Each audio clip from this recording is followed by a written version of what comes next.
Contains spoilers for Defenders Beyond number 2. There is only one hero who can stand toe-to-toe with Marvel's most powerful villains, the Beyonders, and that's Loki. The version of the character who appears in Defenders Beyond is the returning fan-favorite goddess of stories, and it looks like not even the omnipotent Beyonders can escape her meta-powers of narrative. The Loki appearing in Defenders is not the same seen in Thor. The original Loki died during the Siege event, after planning his death to escape his role as the god of evil.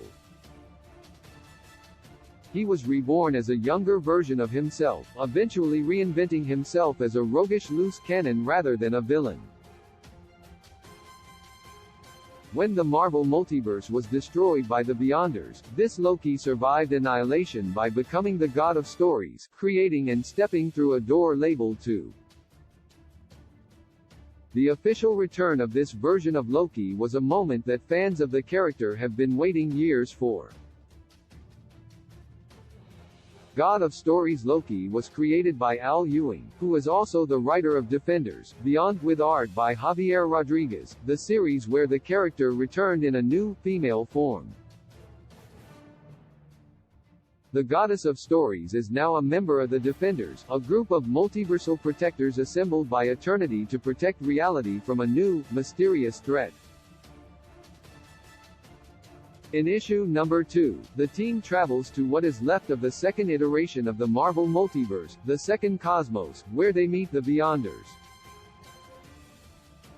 A confrontation ensues, and Loki is able to unexpectedly create trouble even for the all-powerful creatures.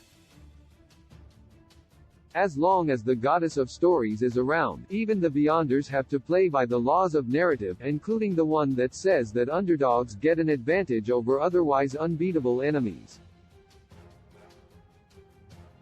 Loki is not able to defeat the Beyonder, just stall him, but it's still an impressive feat considering that these creatures ended the entire multiverse with ease. While the Beyonder's weakness to narrative may seem just a convenient plot device, it actually makes sense.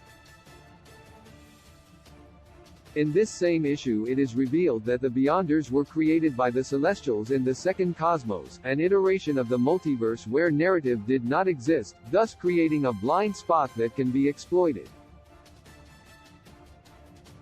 This is the second time that Loki's powers fool the Beyonders, as they already allowed the rogue god to escape the end of the multiverse caused by their incursions.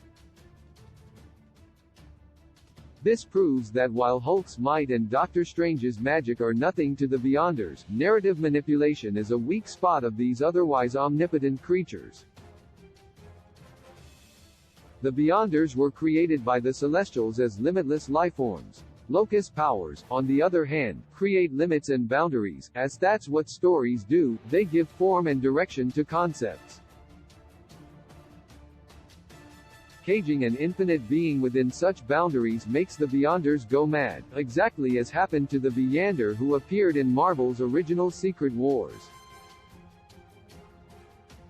Considering that even Loki's brother Thor or other mighty heroes such as Hyperion and the Starbrand were powerless against the Beyonders, Loki's impressive feat confirms that her unique abilities as the Goddess of Stories make her the most powerful of Marvel heroes.